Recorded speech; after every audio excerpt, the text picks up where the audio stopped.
But ऐसा था कि यूनिवर्सिटी का जो कल्चर है ना कि अगर आप कुछ भी पढ़ रहे हो कोई भी टॉपिक, अगर आप 10 साल के क्वेश्चंस पिछले साल के देखोगे तो आप 80-90% क्वेश्चंस मैच करा लोगे डायरेक्ट, अपार्ट फ्रॉम मैथमेटिक्स, क्योंकि मैथमेटिक्स में तो कॉन्सेप्ट वही रहते हैं, क्वेश्चन वगैरह न्यूमेरिकल वैल्यू चेंज कर दिया जा सकते हैं, बट लाइक जो थ्योरेटिकल सब्जेक्ट थे तो उसमें वो सब चीज़ें बहुत कॉमन थी। बट आईआईटी में ये चीज़ नहीं था, मतलब वहाँ पे ऐसा होता है कि अगर पहले तो मिड सेम और एंड सेम एक टेस्ट नहीं होता, आप मिड सेम के पहले भी 4-5 टेस्ट हो सकते हैं पर्टिकुलर सब्जेक्ट के। तो ऐसा होता है कि अगर 100 नंबर्स का कोई एग्ज़ाम हो रहा है किसी पेपर का, तो टीचर ऐसे डिसाइड करते थे कि लाइक 20 नंबर का मिड सेम लेंगे, मिड सेम से पहले 10-10 नंबर का 2 टेस्ट लेंगे, मिड सेम के बाद 10-10 नंबर का और 2 टेस्ट लेंगे, फिर एंड सेम लेंगे। तो हर सब्जेक्ट के एटलीस्ट 6 एग्जाम तो होते थे। तो अगर आपके पास 6 पेपर हैं, टोटल 36 एग्जाम होंगे।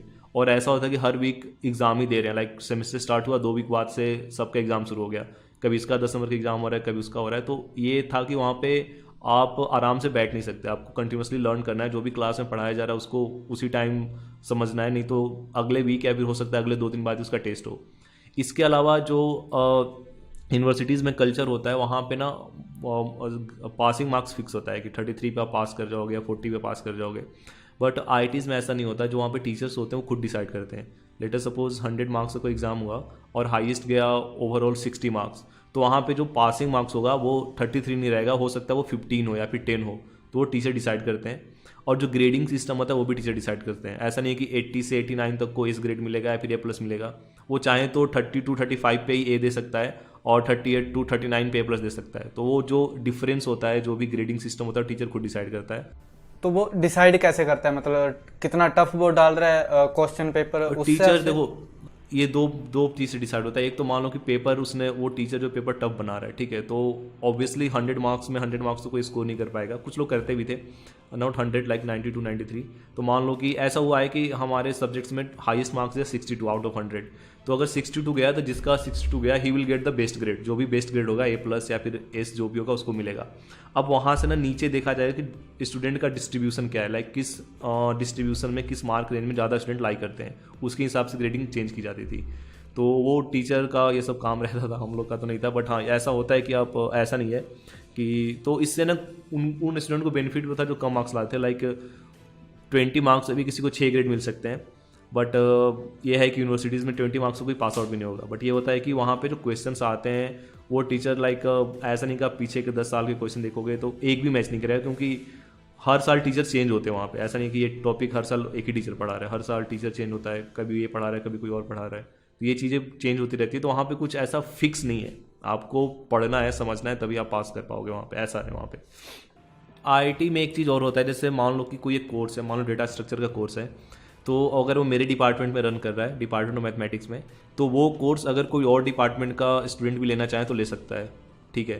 तो ऐसा होता था कि जो कोर्स हम लोग ले रखे हैं वो बीटेक का कोई सीएससी का बंदा ही पढ़ रहा है, जिसने आईटी जेई टॉप 100 का वो रैंकर है, वो बीटेक इलेक्ट्रॉनिक्स का ही बंदा पढ़ रहा है, इलेक्ट्रिकल का ही बंदा पढ़ रहा है और मेटलर्जी का ही बंदा पढ़ रहा है।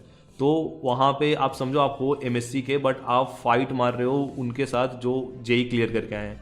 तो उस हिसाब से आप मतलब ऐसे शांत नहीं बैठ सकते कि यार, मतलब वो तो 100 में 100 स्कोर कर सकता है, बट आपको भी उसके अनुसार अच्छे से स्कोर करना है, तभी आपके ग्रेड्स अच्छे आएंगे। खासकर आईटी बॉम्बे में था, मतलब बाकी सारे आईटीज़ का तो मेरे को आइडिया नहीं है, बट ये आईटी बॉम्बे में ऐसा था कि एमएससी के कोई कोर्स हैं तो बाकी स्टूडेंट ही पढ़ते थे। और एक क्वेश्चन अभी आया मेरे दिमाग में कि आईआईटी में एक मतलब कॉमन लैंग्वेज कौन सी होती है, इंग्लिश होती है या हिंदी होती है?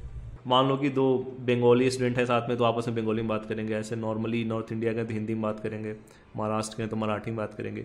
बट जो टीचर के साथ इंटरेक्शन होता था वो इंग्लिश में ही था, और टीचर भी इंग्लिश में ही पढ़ाता था। तो लाइक ऐसा था कि मतलब ये सब चीज़ें काफ़ी स्टैंडर्डाइज थी कि हम, ऐसा नहीं है कि हमें नहीं इंग्लिश आता तो टीचर्स हमारे लिए हिंदी में पढ़ाएगा।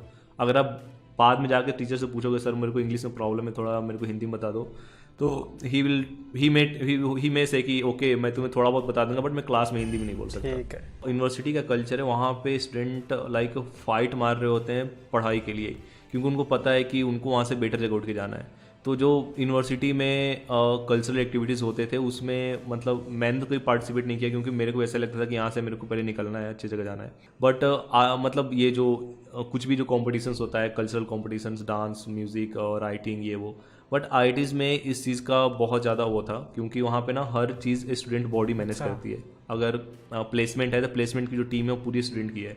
हॉस्टल की जो टीम है, हॉस्टल सेक्रेटरी में सेक्रेटरी पूरी स्टूडेंट की टीम है। जो भी कल्चरल एक्टिविटी के जीसेक होते हैं, जनरल सेक्रेटरी, जो भी हेड होते हैं, सब स्टूडेंट होते हैं। तो उससे भी आपकी रियल लाइफ लर्निंग होती है।